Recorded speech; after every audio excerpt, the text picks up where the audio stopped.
Should I leave? Should I stay? Who's coming in? Does he have a plan for me? He's KU's Jalen Coleman Lands. Another ball fake, three. Wow, what a possession for Coleman Lands! Sometimes some people just say, I'm just gonna sit here and wait for the system. You jumped ship after, actually. And actually it didn't happen not once, but it happened a few times. And it came from coaches and, staff would typically say, oh no, it's just business. But there's a side to this basketball player you haven't seen before. How have you guys just stayed together, stayed confident, and been able to come in here, playing this well? I feel like our chemistry has built throughout this year. I feel like that's made us stronger. And sometimes you don't fit in that squad. I think for you, it hurt the program because they lost a great player. A lot of factors, just like in life, you got to look at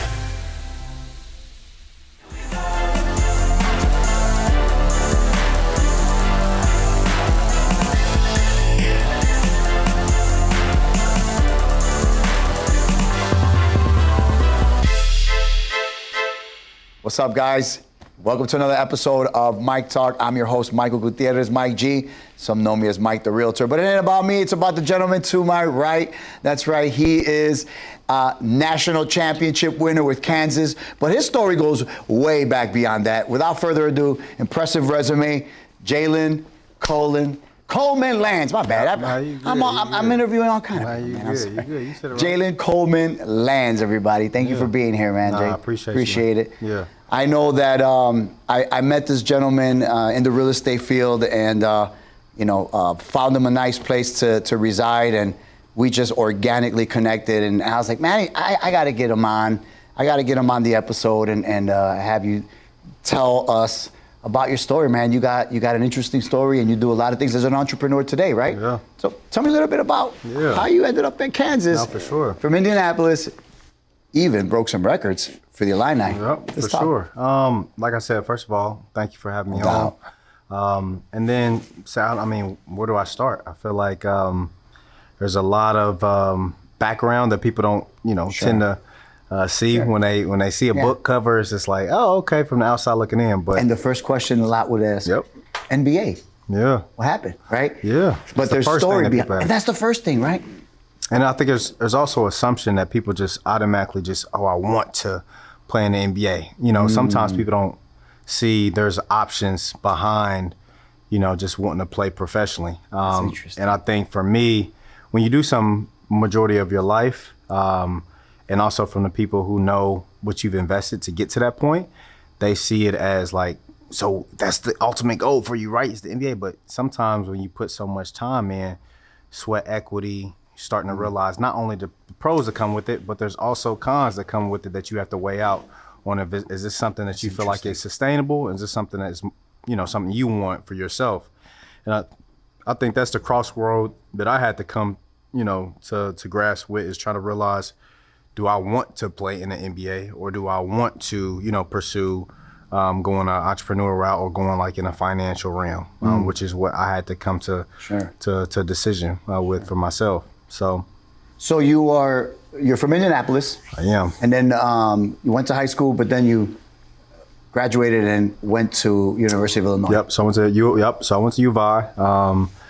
I had a great stint there doing my 2 years, and then my coach ended up getting fired. So. And that coach was Bill Self, right? Mm-hmm. No, right? So that was Coach Gross. So Gross ended up getting fired. And I had to make a decision if I wanted to stay. That's right. That Underwood came in afterwards. That's right, because Self was prior to that. Yep. Got it. So with that being said, I had to make a decision on whether or not if I wanted to stay and wait, because at that time they were still trying to figure out if Underwood was going to be who was going to be the coach. Did that matter to you? I mean, you got to think from a recruitment standpoint. If a staff is leaving, not only does the staff not know, the current staff know if they're going to get re-recruited or still be safe, because they don't know if whoever the new staff is going to come in with their whole new team, but even the players. So it's a lot of vulnerability. It's a lot of uncertainty when it comes to hey, should I just leave and choose who I want to be a part of? Like what staff, what program, who, a coach who has a plan and stuff for me? Or do I wait for the university to select a coach who has a team of people who's you're almost either bringing in a new program where you're at, or you can leave and go to a new program. But regardless, it's new, either way. So sure. I think that's just what everybody in that position has to come to a grasp with and like face. Like, should I leave? Should I stay? Who's coming in? Does he have a plan for me? And it's crazy because we think of that in every aspect of life, right? Leadership, right? Like who's leading me? Who's leading you? Who's leading the school? Who's leading the office? But I also think that sometimes some people just say, well, I'm just gonna sit here and wait for the system. Mm-hmm. You didn't do that. Right. You jumped ship at it, actually. Yeah, I did. And actually it didn't happen not once, but it happened a few times. And that came from the business side. I think there's a lot of backlash that a lot of athletes get. I mean, now it's more normalized, but NIL, sure, where it's like, hey, how much as much as coaches and, staff would typically say, oh, no, it's just business. Like when you come to like, hey, I got to let you go. Your son's not done. It's just business. Now the players have the opportunity to say, hey, coach. Oh, yeah. It's just business. Ooh. Like I do. And I think that's where it comes with now. Before, when, coaches get fired and you don't choose, I expected to finish my whole stint at U of I, but when they fired the coach who recruited me and had a plan for me, it's like, hey, now do I got to trust a whole new coach who has a plan for me, and he probably has a whole go. He's probably built relationships with someone at his previous school and it's probably, hey, you come with me. And that's usually how it is. That's usually how it is when new ownership takes over. They're going to bring in their squad. Exactly. Right? And sometimes you don't fit in that squad. Mm-hmm. So they either demote you or they just wait for you to leave. Yep. Right? And so I think for you, it hurt them. Yep. It hurt the program because they lost a great player. Well, also it's a lot of factors that, just like in life, you got to look at your window of time in certain spaces. When you in college, you got 4 years typically. I mean, obviously I had an extended period of time because of, it was COVID, some things that, transpired throughout my duration. But the thing is, when you assume it's my junior year or sophomore year, going into my junior year, I then have to figure out in this 2 year span, am I going to be able to build a relationship fast enough with this new coach? Sure. Are we going to be 2 years left, year and a half? So, and then also he needs some time to adjust because he has to figure out, okay, who's my stars? Who's my star? Who does he go? Who do I have coming in? So it's a lot of variables where it's like, this year's going to be like a warm-up year, and I can't waste. You can't waste. You can't waste a year. True. So these factors are things, mindsets that you have to keep in mind, and factors you have to factor in with your short stint. A coach can be there for 15, 20 years, or he can be there for 1 year. But I have a limited time that you have to be selfish. And plus, he getting paid nice. And he getting paid. So now at that time, I wasn't. I'm still got school loans. That's what I'm saying. So for me, we was on scholarship for, that's great. Gratefully. That's but, awesome. So we had to pay for it, but still when you trusting somebody with your college career that you worked your tail off, I mean, it's a major, trust imbalance right there. Yeah, you said you said it right there. You have a time limit. Yep. And in that time limit, I don't have a lot of time to make these decisions. And these decisions I'm going to make are critical moments in my life that could actually affect the next year. Yes. So you decide to leave. Where'd you go? So from there, I had a choice to either go to Gonzaga or DePaul. And I had other options too, but I cut down to that because my old high school head coach at my boarding school was the assistant coach at DePaul. So that was a major, area, just opportunity for me is relationships. So I chose to go to DePaul just because, first of all, I had the red shirt. That was during the time frame that you couldn't play immediately after you transferred. So you had to sit out. What does that even mean? Well, it was more so the NCAA was during the time that you're transitioning, you couldn't play immediately. So they just recently changed that. And they get to dictate that? So that was they just switched that up probably I want to say a year or two after I had left. But at that point, that kind of postponed some stuff. So during that time, I played at U of I with a stress fracture. So so I still managed to have a really good career breaker record and do all that stuff while having a stress fracture. While almost breaking your leg. Yeah. So, and it was crazy because a few years before that was that whole Kevin Ware situation where he had when he was at University of Louisville. Yeah. And he like broke it in front of everybody, and people just kind of like, rough, yeah. man. So, yeah, all that. So that was when I found out I had it. Wasn't to that extent, obviously, but I had to manage it, and it caused me pain, and I had to like, adjust around practice and stuff like. But I still able to break a record at U of I with most 3-pointers made by a freshman, do all that stuff. So while still playing and having an option to go to, good colleges with Gonzaga and other options. All these options, but I chose DePaul just because of the relationship that I had. Yeah. And we did well when I was able to play, so it was a great opportunity there too. And he said something again, right? You're just hitting us with some nuggets.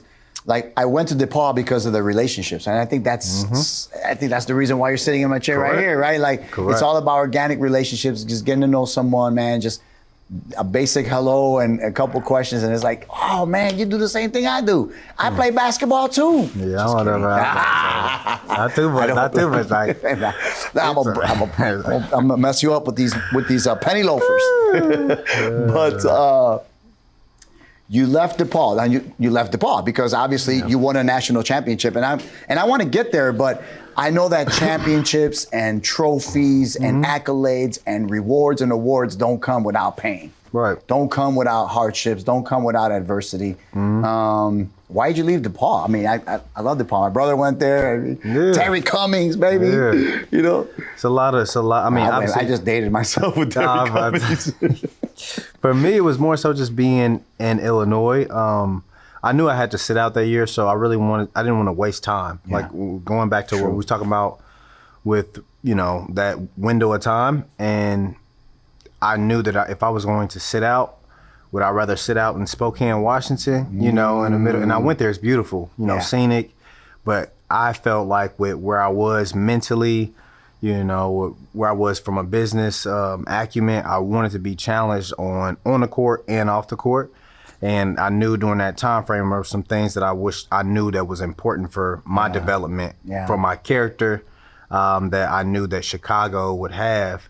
And that was something that excited me about just being close within the Illinois radius, still being in Illinois, but not necessarily in Champaign, but I could still leverage some of the relationships that I had there. So it was a balance between being able, I didn't feel like I was taking a down step in basketball because it was still the Big East, so you still playing, Marquette, all the prominent schools, St. John's and Georgetown. Yeah, it was still active. It was a great conference during that time. I wasn't taking a downturn in that way. And business wise, I knew, it had everything. It was, DePaul being a private school. So I felt like I was challenged in all areas. So I didn't feel like I was losing, and I still had a good relationship with my coach. So it was one of those things where, I made the most out of that year, and I was grateful. I was able to cross in my fraternity too. So I'm an Alpha, so Alpha Phi Alpha Fraternity Incorporated. So same fraternity as like. So what's the sign? What's the sign? No, it's this right. You can't do that. No, you said so. You're not supposed to do that, man. But anyway, it's just kind of like because you don't know because I'm not in it. Yeah, exactly. That's street stuff. Yeah, I can't be doing that. It's, hey man, my bad, brother. Sorry, Dad. I didn't mean. No, it's just it's just one of those things where don't do it. Nah, it's like but a lot of prominent figures, Malcolm X. Oh, not Malcolm. I'm sorry. Martin Luther King. You have Thurgood Marshall. A lot of revolutionary figures. I mean, W.E.B. Du Bois to changers. I mean, really changers. I mean, Jesse Owens. Like so many people where the impact that they made in life. I mean, in every transformative. Aspect too. Yeah, transformative figures. Those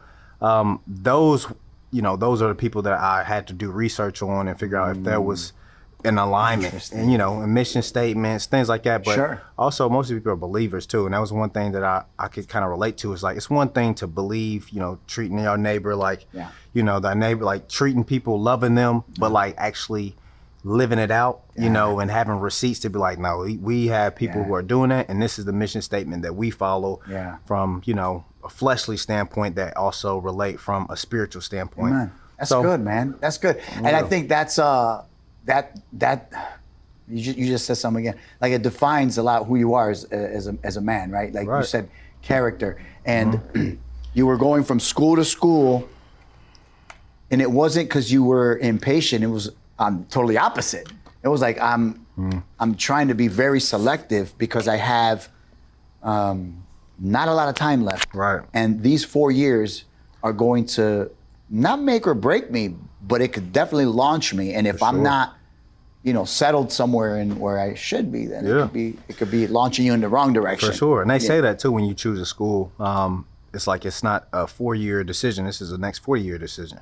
Interesting. Because you talk about alumni, relationship, when you talk about being able to come back, this is essentially kind of your second home. And often, even now more so, but a lot of athletes who have good stints in whatever college town, you got to think, you're affecting the whole community. So a lot of times, and I don't know if you can attest to this being being a realtor as well, is people who do well in certain cities and states, they move back. Because it's like, why would I leave a certain community which I have a stronghold in? I got strong relationships and a bond. Where it's like, anytime I go to restaurants, it's like, hey man, that's Mike. That's Mike. My son, I remember watching the game and it's true. Like you've given your time, your effort, like, and they feel that and they appreciate that, and that's you go where you loved. That's good. So that's that's good, and that speaks to why you ended up coming back to the Midwest, right? And I know you're involved in other things, but before we get there, you leave DePaul, relational. Yep. You still have those relationships, which is great because you'll have those I went for to life. Iowa State after that. Right. So look at that. And I saw that. I was like, wait, Iowa State. And I liked Iowa State because you guys had I don't know, did you have our coach that the Bulls had? What was his name? No, we at the time. I already forgot his name. Yeah, I'm not sure who they had before, but we had Prom who coached like Tyrese Halliburton, which is that stud. So I mean he coached a lot of great guys that he was just sending people to the league. And offensive juggernaut, like how he had it structured. So it was a lot of opportunity that I saw from DePaul because I knew I was an offensive weapon. 3-point shooter, but very efficient. Like I said, had already broken a record at Uvaso, and people had already known like this is your niche. This is my ace. So going to Iowa State, I knew that was a area of opportunity for me to really thrive in, especially once I figured out the offense. So, and that's probably where I had the best individual stats, because I was only there for 1 year. So during that time frame, once I figured it out, over the games, like at the last probably 8 games, I was averaging like 21 points. So, and that was when, the reason why I even got recruited to go to Kansas is because both times we played them, I had scored over 20 points in both games. It was the fact that, I'm not saying that was the only reason, but it definitely helped when it's like, hey, we got some of these, my teammate at the, who I didn't know at the time was going to be, but, who's an NBA first round pick. I'm he's guarding me during the time that we're playing. I'm giving him 20-some points. So for that, it was like, that's a big deal. When I made that transition even go, and he was, kind of like filling the NBA out and coming back, like they was like, hey, I don't know if he's gonna come back or not. It was like, it did play a role, but I knew at the end of the day, iron was gonna sharpen iron. So I didn't, I didn't flee. I didn't like leave or, avoid confrontation or any type of like opportunity to grow. And I think that's a lot of things, when we talk about going to Iowa State, same, that was the mentality that I want to go somewhere to be challenged. Although it was in Ames, Iowa, which is kind of in the middle of nowhere. Yeah. It was a great opportunity. That is challenging. Especially coming from Chicago. So you coming from, a busy city, active opportunities. Where's the nearest Walmart? What? Exactly. 20 minutes away. Exactly. So that was, like you said, that was a major shift, but it was a sacrifice that I was willing to make for the goal of being able to like really see how, if I was able to take this to another level from a basketball standpoint, and I was able to. So that was one of those things for me that, was very, it's an integral like part in my roadmap collegiately. So you were coached by some dogs. Yeah, I had some really good coaches. And I still got coaches. I got great relationships with all the coaches too, because most of the coaches, I didn't just leave voluntarily. Either they was, in the hot seat, and they just didn't perform that well. That just goes to show you how much like that leadership affects the students, the players. Right. Because like you said, you gotta adjust. You know who's coming in. That's another 2 years. And if you go NBA and they sign you for 5 years and you got a nice few mil, it's like, okay, well, let's see what the new organization is gonna bring in. Plus, you got no choice. You just but you don't have a lot of time, right? So they reached out to you at Kansas, or you were like, man, and so I guess that goes to show or ask. Like to get transferred to a big school like that, they already had talent. I mean, it's Kansas. Exactly. So how now does, it's how just does that fit? Right. How you does gotta that figure fit? out. You got to figure out at that point. I mean, and that's the thing about with putting in the work, because when you talk about people or colleges who already have a pool of people that they can choose, studs. At that point, you can't. That's not the type of school that you. But hey, man, like. Are y'all got any openings? Like that's not. Hey, y'all hiring? That's not really the. That's what I'll call for. Let's get some ticks. Yeah, exactly. But I mean, I'm not saying that that's not going to help if I feel like you already know that you a higher caliber player. And it's like, hey, my son really wants to go here, or you speaking on your behalf, like, hey, coach, who do I got to talk to, because I feel like my numbers and things like that, I can bring value. It depends on how your delivery is, but I'm just saying more likely than not. They're recruiting, they're doing their due diligence for you. So, and I want to just along those lines, it's like, it's fit, just like with, your team is what you building here. My team, being in the financial service sector, like it takes a team for you to truly maximize opportunity and wherever you're at. Yeah. And that's something they're viewing as they're recruiting kids, like, hey, I don't necessarily need, 4 guys who are averaging 20 points. That's right. I need somebody and we were talking about, Michael Jordan pimping and things like that. Like he didn't need 3 Michael Jordans. I didn't need Michael Jordan and the Scottie Pippen, which is given that's Steve Kerr, but a Steve Kerr. But I don't need 3 offensive a guys. Jed Bushler. I don't need 3. Bushler, baby, he came through for us a few times. So I need that balance between some people who are bringing a little bit more grit, bringing defensive. And for me, I had a specialization. That's something they saw in me was offensively, my leadership, being older, and then we had an older group. So I think. It's kind of like what they envisioned, and also knowing the guys' like personalities on how it meshed. So there's a lot of other factors that they had to look into and ask about, because they not going, you're not going to get all of that in one conversation. You got to talk to your coach. You got to talk to the coaches. You got to talk was he trouble in school? Exactly. Was he trouble in the classes? Academic counselors. Yeah. So Interesting. a thorough analysis. And you don't have a lot of, there's not a lot of time for them to do that investigation. They looking at me like a 1-year investment. It's like, hey, you got 1 year. Because at that time when I came from Iowa State, I was doing well, stats-wise, statistically. But they're like, hey, are we going to be able to get, are we going to get what we're putting into him in this 1 year? Are we going to be able to get that back, in this 1 year as an investment? Yeah, of course. Because like, hey, 1 year in, is he going to mesh with the guys? 1 year, is he also going to be able to help us? And what level, So I think there's the area of opportunity for them where it's like, I'm investing into you, but I'm not sure of, what am I going to get out of them? And I think that's where it goes to character, doing their due diligence on asking. So, I think that was a major, transformative, period in my roadmap too, going from Iowa State, it's crazy that they're rivals too, in the same conference. Well, you're right, the same conference. So, and you would not think, because it's Iowa State, but Iowa State was good. Oh, Iowa State was good. Even historically, culturally too, they always competed for. And they're our neighbors. Yep. Yeah, so that was but so then okay, after all that investigation, they don't have they only have a few months to do all that. They have a squad already coming up. Mm-hmm. How does Jalen fit in that now? The coach sees you run the court. How did the students or the players, how did they accept you? How did they receive you? Well, that's the thing too. Because that's interesting, right? There you come into a mix, and it's like, wait a minute, we thought he was gonna play a role, right? Yeah, no, that's the thing about with sports in particular, just in basketball, it's like game recognized game. Yeah. It's like one thing that's true. You can't say is like at that we're in the same conference, so we played each other twice. So, and they knew who I was Yeah. based off you. I mean, there's a lot of preparation that comes into. Of course, you a got to game. watch film. Yeah, watch this Film, guy. scouting report. Oh, Yeah. this is what he does. And then you play somebody twice. It's like, I know what he does now. So it's like, can I stop it?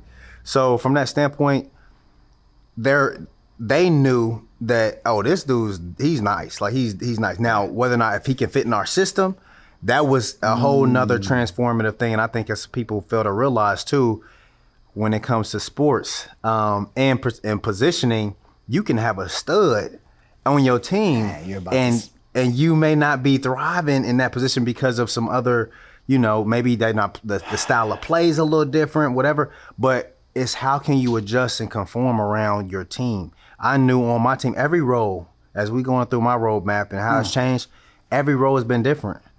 My leadership has changed, And you could tell that. you could feel it, you could tell it, in your ask from the coaches, from the ask from your teammates. Like some people older, like, hey, I can be I can be on time. Other teams may not. You got some guys, some of your best players may not be punctual, may be late to. Like, there's so many different roles, and that may be my good friend, but close. Like, you gotta. Interesting. It's a different mode that you have to Even in feel. practices. Practice, and then leadership with coaches. Like sometimes you got stronger leadership with certain staffs where it's more coach. And that leads me to ask you that, because you've been through so many good coaches and great coaches, in fact, and they each played an impact in your life. Who do you feel? And this is probably out of all these coaches or leaders. I don't want to just put it on one coach, because every coach has their help, right? What leadership do you feel like? And I think each one played a major role in those seasons. But which one do you think you walk away with today, going like, man, this is what really I think affected me? Or because I think our audience, even myself, like being in real estate for years and a youth mentor, and you're in the community, you're not the leader. You pretty much you just serve, and you fall under different leaderships to get the mission done. Right. And sometimes it's like, okay, we just got to get the mission done. This leader doesn't know what he's doing. Just get the mission. But they all served its purpose, and we were able to get the mission done. You guys won a championship with Kansas. Right. That's a bit. Not everybody can say that, bro. For You know what I mean? And so for you, did that affect even after you guys have won? Did that leadership, you think, affect you differently than the other 3 or 4? Or Yeah, no. DePaul, not. Oh, it's definitely a different type of effect, just because there's a commonality that every school that I had gone to that we shared with even that Kansas stint was we all were shooting to win a national championship. And that's the thing that everybody can relate to. And NCAA, everybody has a goal of winning a national championship, but only one team can win that. So like to be able to have a goal in mind, have a mission, have a plan of action, like how we're going to reach that, and then see it through. Yeah.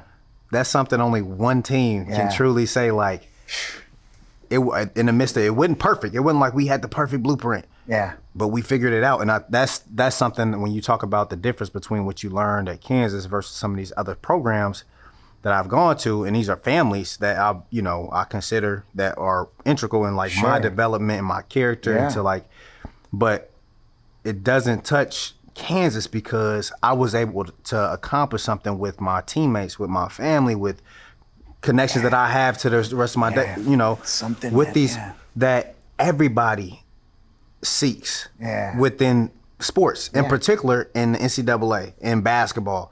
So that's something that what I've learned throughout each stage, each game, and we and even in our championship, we were able to break a record with coming back. That's the steepest deficit that anyone has ever came back from in a championship. And then we were down by like 16 or 17 in half. Actually, You know what I'm saying? So from that standpoint where you come back from that steep of a deficit in that type of pressure situation, that's something that is built from throughout the whole year. We had came back from situations like that, but things like that people don't know. They just he's a national champion, but they don't know the blueprint behind how we got there and what we had to go through to get there to even overachieve that major hump on that stage. Like, man, so easy to crumble up in that type of stage, but it's like we done. It's kind of like internal, that character that we had. So things like that is truly the remarkable, memorable moments in my head where you talk about character building and that I reflect on that, has been transformative for me. Yeah, amen. I think that just speaks volume where you're at now. How old are you now, Jim? I'm 20. I just turned 28 in July. Look at that. So you have a whole life ahead of you. And so no NBA. And you made the decision. You're like, you know what? Plus, did the fracture affect you later? No, the fracture everything was pretty much rocking. I shot the highest percentage on the team in Kansas. I was shooting like 43 at Iowa State where I averaging 70. So I had an option to pursue. Like, I feel like if I were to put the time in, I could have very much so played in the league. Oh, yeah. I had been playing. I went to boarding school in high school too. So it was a lot of sacrifices that I had made to even get to that point that I came to realization, like, it was more than just the money. Like, the money part, I'm gonna have that event. Sure. It's like we were talking about that before. Mm-hmm.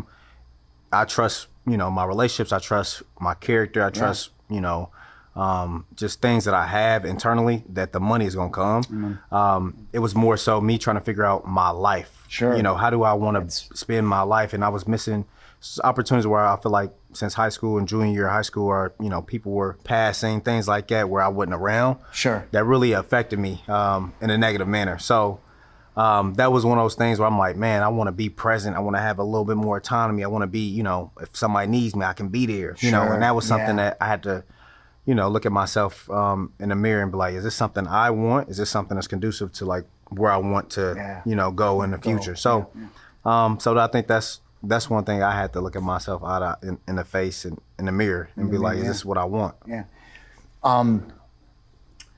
You're looking. You graduated from Kansas, obviously, right? Mm-hmm. You guys won a national championship, and there's some Louisville background there for you, right? Like I love going to Louisville for my reasons with my family and friends, and I love going to Louisville. Yep. Tell me a little bit about what you. I mean, why did you go to Louisville? I mean, you spent a lot of time there, right? As a younger child. So that's kind of what, when you say where I'm from. So I grew up in Louisville. So my first probably 14 years of my life, 13 years of my life. So when you say where you from, obviously people tend to just think like, oh, where you go to high school, or you go to middle school for a little bit. But I went all through, kindergarten all the way up to middle school is when I then moved to Indy. So Louisville is kind of like, that's kind of where I was raised. Like right that's the foundation. Yeah. So technically, when you ask where I'm from, that's truly where I'm from is Louisville. But of course, transitioning from Louisville to Indy, and then I think that's as far as like characteristically, just kind of being an older soul. Yeah. I got that from you instantly. So old soul. Yeah, and you've been to Louisville a few times. It's like nice. You don't need a lot. It's the people there. It's like you got good people. You content. You got, the energy's good. Yeah. You got some other things that circle around food. Good food, good Don't tell me you put the bourbon, anything bourbon with trails are beautiful. Food, good drinks, some music. Good music. That's all you really need for some low content. And what I love when I go to Louisville is that we stay close to the stadium, right? To the school. Yep. So whether it's football season or basketball season, you can catch a ticket and go grab a game. And they treat college like the professionals. Yeah. Yeah, so it's Kentucky. I mean, they don't have a professional team. So when it comes to you got University of Kentucky. Yep. And you got Louisville. Yep. And those two when they play. You see how big the stadium's there. When you cross that bridge, it's huge. It's like an NBA like arena. Yeah. So it's the center of everything. But that is the type of love that they show. Yeah. Do you go back at all? All the time. I go at least a few times a year. I got family there. I'm going October. Yeah, I know. October 18th. I'm going for the weekend. Yeah, I know. You got some familiarity. I think I got gold members. No, for sure. No. But what's next now for you, Jalen? I mean, like you're in financial services. Tell us a little bit about that. Yeah. I know that you're doing things in the community. I know that I'm gonna bring you and have you introduce you to some of the mentors at Slam. And I think I spoke to one of the older mentors there, Eric, and told him a little bit about you, and he's excited to meet you, man. So, what are you doing today? You're in Chicago now. You're in financial services. Yep. What's next for Jalen? I mean, that's a great question. Not even 30. Yeah, I know. So that's a great question. And for me, like I just recently moved here, so still under a year, a few months in, and honestly, just trying to fully immerse myself in just like communities, finding ways that I can bring value with just my experience, And in turn, knowing that when you meet quality people and I'm trying to give and provide service, and honestly just being a mentor, a role model, and also learn from other people as well, that's truly the best way of like connecting with any business professionalism. Sure. That's the best way. So that's one thing, even me doing this, it was a relationship that I felt like, man, like I connected with you and like I'm trying to figure out like how can I provide value? If somebody sees this and be like, hey man, he seems like pretty, how can I get in contact with you?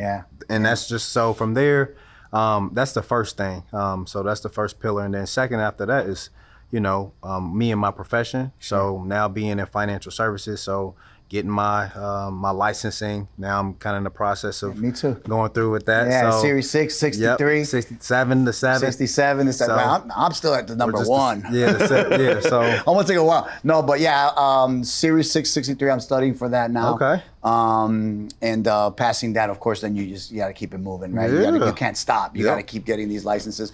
That's one thing that we're passionate about here on the northwest side of Chicago. Belmar Craig and Austin is teaching the youth so many things, right? That's foundational. And I think financial literacy is something that can grasp them and get them interested.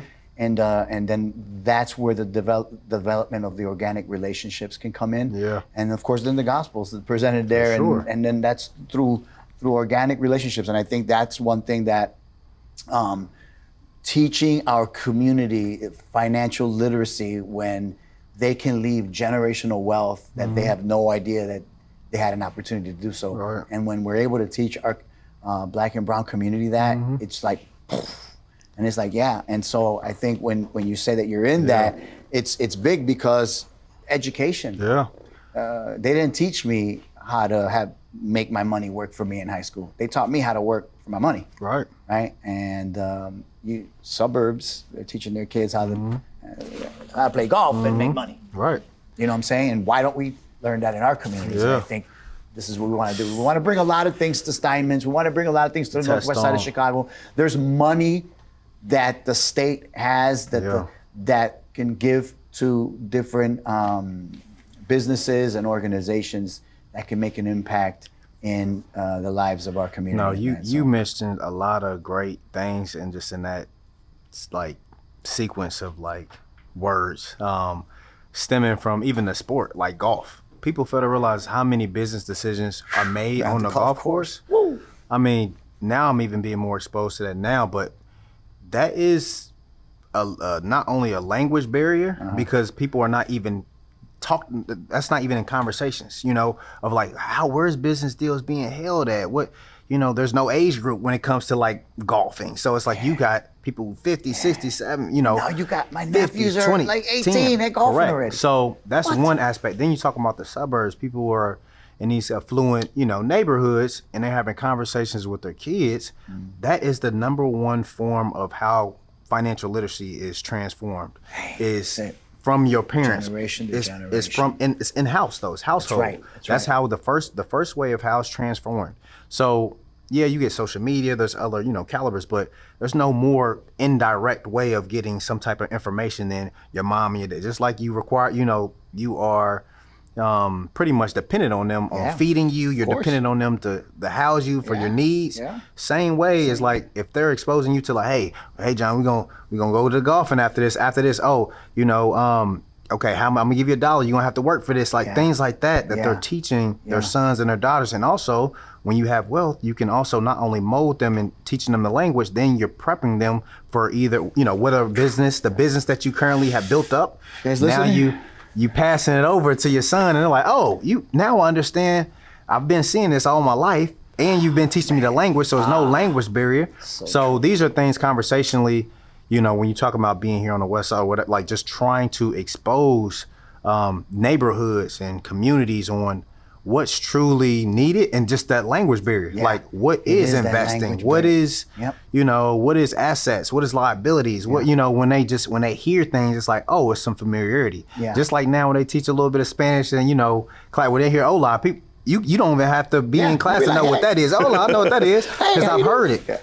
And I think, it's that same type of, It's the repetitive, and I think this is why youth mentorship is so important to me, man. It's like, my dad dipped when I was young, but I have 4 brothers. See? Did I learn all the good stuff from them? Sure. Did I learn some bad from them? Yeah, but at the end of the day, it's like, man, I did learn how to treat my mom. I did learn how to treat a woman. I did learn how to treat my elders. I did learn how to have manners. These were things that I learned just even with my dad being gone, right? Because of my moms and my brothers, but some households don't even have that, right? And then that's why I think youth mentorship is so vital to our communities, man, because like you said, it starts at home. Yes. And we're gonna feed our families fruit. The question is it good fruit or is it bad fruit? For sure. Right? And this is why, as youth mentors, we go out there and we're gonna try to, I have a savior complex, they say, and I struggle with that because I always wanna be everywhere at the same time and help everyone at the same time, and it's impossible. Yeah, but that's your heart, and we say that, I'm kind of touching in there, but with God, that's what he judges, our heart. And I think when we talk about being mentors, there's an aspect that a lot of people don't shine light on with helping other people is how much of how rejuvenating that is and how educational it is for mentors too. When you can see yourself in other kids. I got chills right now. Where you can see yourself in other kids, where you can see, it's like a reassurance as to like why you're doing purpose. Man. So it's like things that a lot of people, you always saying about, oh yeah, I'm helping the kids that I'm trying to, or even from a mentor standpoint or mentee standpoint, like, oh, okay, I'm learning, I'm receiving, but there's a lack of conversation that talks about how much mentors receive from that's good, bro. Teaching, and giving, because it's so fulfilling. So good. It's like it gives you more just like passion. It gives you more, it just like reminds purpose. You of why you do it. Why you doing it? And you know what I'm saying? It's crazy because I was we were at the Schaumburg Boomer game a few weeks ago. It's an independent league here in the burbs, and I took one of my mentees there, and they were asking him like, why you hang with Mike, or what does Mike bring? He's like, oh, he's crazy, but he's always like, hey, did you read your Bible? Or he's like, or like, teach me to pray, or before we eat, or just like simple things, or even like learning. Like he's like, hey, Mike, I want to open a money market, and I'm like, yeah, because I'm teaching you now not to put your money in the bank, put your money to work for you, right? Because I didn't know that at 18. Yep. Right. I didn't know that at 18. And so for him now, he's got a new car, he's got a job, he's working overtime. He's like, oh, I want to do so many things. And when we were talking there, I actually looked at him, and in my mind, I felt like, man, kid, you are the kid that I wanted to be. For sure. That's good time. I was like, man. But you know what? Praise God for that. But imagine I was in so 5 years when he comes back and he can be like, man, Mike, like, because he's not really gonna truly know what he's doing until retrospect. He love like, man, exactly. He sees other kids or people in his age at 24, 25 and be like, man, hold on, like, why do I even know this? Oh, Mike told me this. And then you be like, man, and then it's kind of like a thank you, but he's saying thank you 5 to 10 years later. He don't understand. And being successful, I'm like, wow, like who knows? That's so good, bro. That is so good. That's a great reminder, because you just reminded me of that with Sergio and we were just chopping it up, and some of the mentors were there with us too. We had a great time, and it was funny because I never hear him say things about me until they asked him, and then I'm like, oh, really? And it don't take much too. I think that's another aspect, is like, it doesn't take words all the time, because you got coming from working with certain impoverished or unbanked or underbanked communities, they are still trying to figure out how to communicate. They don't trust. There's a trust issues, whether they have not having their dad around. So it's like you have to be able to meet them where they're at. Amen. And you got to take certain wins, and it's a battle, not a war. It's when if you helping them out, and you feel like you putting a lot of time and energy, and you see a smile, or you see a smile, you see somebody a laugh, or you be like, Nah, that goes because then it Goes a starts long to way. yes, Goes yes, a and you long start way. that. Those are barriers that you're Even breaking. a text message. A text message. You'd be like, hey, what's up, Hey, Mike? Where up you to? at? What are you doing? Are you coming over this week? Yeah, he'll Are say, you coming oh, by? we're Are we going to a doing game this? or what? When's the Cubs And how game? much does that mean Means to a them? lot, man. Like if they're It not means a getting lot. that from their dad, they're not getting that from like no father or any man figures, and they can now be like, oh, okay, I do have Trust them. I do have a man figure that I can be like, I trust him. Yeah. And I know it's possible. Yeah.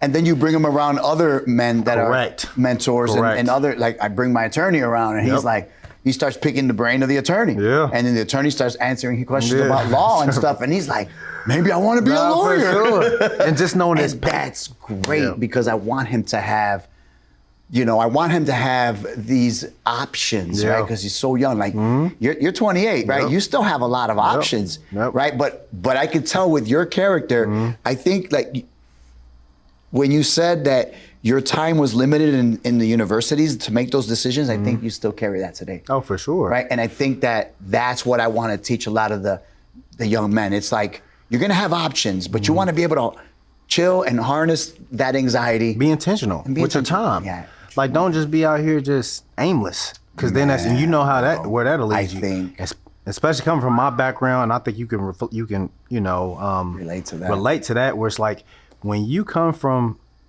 the hood or the poverty, when you walking around aimless, you gonna find And it's contagious. negativity is gonna grab you. And I think that's a major point that a lot of people fail to realize when you don't have any direction or any goals. And for us, for even the demographic we're targeting that we want to work with and we're meant, it's like, look, I'm grabbing you because if I don't grab you, the streets is gonna grab you. Lil John, just somebody's gonna grab, cause We said there's- Lil John. Yeah, Lil John. yeah, but there's needs that gotta be met though. Like For sure. Like you still gotta feed your family. You gotta feed yourself. You got a crib. You need a roof over your head. So these bills are going to be, they're waiting for you. So like in the meantime, you gotta figure out. You gotta. My email's going off right now. You gotta figure out how I'm gonna feed. So that's when I'll say is like, if you walking around here aimless, you're gonna gravitate towards something because you're gonna need something to be able to Word. feed yourself, your family, if you got kids, other things like that. So when you talk about that window of time, like it's even more pertinent now as you get older, because it's like, look, we getting older. You know what I'm saying? I got to figure out like, what am I doing in my life? I like that. And as we land the plane, Jalen, I mean, because I can chop it up with Yeah, you. nah, right? We for can have sure, 2 for sure. hours, right? We're going to Nah, create a for whole sure, sports for show sure, too, for by the sure. way. We're going to do a little sports segment. But as we land the plane, you just said something to me. Window of time. For sure. I'm going to write a song with that. No, I don't know. I'll write a song. What you gonna rap? You gonna rap or you gonna sing it? Maybe we'll do a mariachi. Oh, okay. It is, was it Mexican? Mexican tomorrow. Independence, I let's might hop go. on it. I might be in the background. So. Oh, they're going to love that. He's they're gonna love that. Window of time.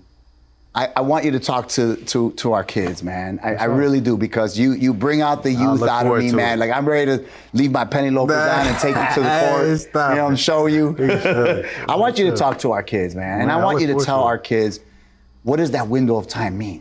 Whether they're 7, whether they're 18, whether they're graduating. Do I go to college or go to a trade? It's too late. Because we always think it's too late. We're only 18. For sure. Yeah, you're right. Well, on that note too, as obviously this is the first, and as we talk about with opportunity for mentees and mentors for like us building trust, this is like a first, it's same way with adults as well. Like Word. this was my first opportunity for you and I to be like, nah, he said he's gonna do something, he's gonna do it. Yeah. So when I talk about that and like what you asked me, I look forward to that next opportunity, that's good. because this right here is already impactful for me. Yeah. And as much as you that's were good. helpful, as much as you feel like I was helpful for you, and we talked about this throughout the pod, and I hope they watch this, is like, this was also helpful for me. Wow. It kind of reassured me like, this is the reason why I'm back in the community, why it's important for me to good, get man. back, because it refuels my soul, my spirit, and on my purpose. And also like, it kind of refuels me. So Sure. Going into the next one, like the opportunity that you're presenting, I can't wait, you know what I'm saying, to meet the kids. And also, I think this is a great time to state, like, anybody who's youthful, if you're going through hardships, you don't have to be the perfect ideal mentor to come in to influence and help kids. Yeah. You know, you don't have to be, you know, just because, I won a national championship there's so many flaws or things that I don't have that I feel like could be relatable to another kid who be like, nah, I don't know if I can really connect with Jalen, but I can connect with, you know what I'm saying, Tom. You know what I'm saying? Tom kind of went through a hard, you know, similar, but he's not necessarily where Jalen's at, or he's more where, you know, so the more perspectives that you can provide for these kids and more optionality, the more that they can be like, I can't relate with him, but I can relate him. I can do. And now that's where the organic comes in, right? Because it's true. Like we're in a gym, and you got multiple mentors, and hundreds that of look mentees. Like you. Wow. That look like you got Hispanics, you got blacks, you got whites, you got the more I got an 8, it's like, hold on, like you got the UN up here. Yeah. What we got? And that's super helpful. What? Because you can see. Helpful, it's like, first of all, without even saying anything, it's like we look kind of like, what do you got to say? You know what I'm saying? Just off the strength of, and we know this will be in our spaces too, in realtor and being financial literacy as a black, youthful, someone who like, you still hoop? No, I'm talking about financial literacy. Oh, okay, let me see what he's talking about. Yeah. You know, like, off of the jump, just visually. Yeah. He coming in, what he has on. He dressed up, things like that. So we need representation in these spaces. So as I agree to go into, you know, our next opportunity to be in front of these kids, I challenge, you know, the people who watch this, as well as when I post on my page, ask me about how can I help with the community. You know what I'm saying? If we got, I would love for you to come with me to talk to some of these kids as well. Yeah. So I wanted to definitely extend that because I got friends who are in my space too, around the same age, to be like, I'm not the perfect ideal mentor. Like, you don't gotta be and that will hold us back. Yeah. That will hold us back, and then we fail to display our talents and our gifts, like our brother Raymond was just talking about, right, as he prayed. It was like, we have a gift and talent that is not for us, it is to give back, right? Correct. So that God would be glorified, and at the same time, kids will be so you don't encouraged. use it, you lose it. He'll take that talent away. So that's another opportunity about giving. Come on. That when I talk about how replenishing it is, it's a great opportunity for you to leverage and continue to use talents that he gave you, because that's a connectivity that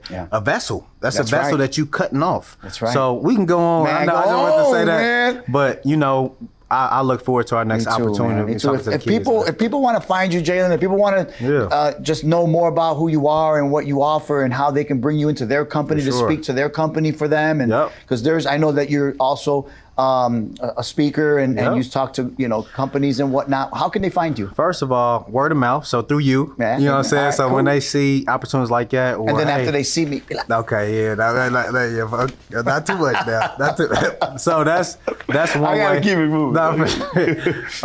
Secondly is, you know, on social media. So on Instagram, JCL Cinco on Instagram. So that's a great opportunity to just reach out to me on Instagram, DM.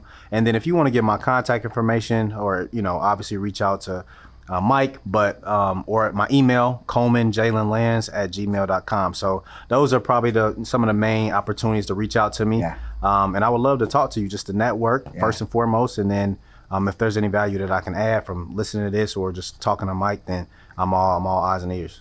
Jalen. For sure. I appreciate you, man. Thank you so much, bro. Man, I'm gonna let you know when what we do. We already have the slam schedule for the Northwest side and Austin, and I want to see if I can bring you in and introduce you to some of the kids and some of the other mentors and get you involved, man, because you have so much to offer, and I appreciate you today, because just like you said, like, oh man, the adults get it. Right, we get impacted by the younger generation. Man, you have impacted me more than you know. I appreciate that. And that's from the first time I met you, and you got that nice penthouse I put you in. Not too much now. Hold on now. No addresses. All right, guys. Mike the Realtor, Mike Gutierrez, Mike G, however you want to call me. This is Mike Talk, real life, real talk. I appreciate you once again. Appreciate you too. Till next time, everybody. Don't forget this episode and more, YouTube channel, Mike the Realtor Chicago, and Instagram, Mike the Realtor Chicago. So long, everybody. Peace out. Already.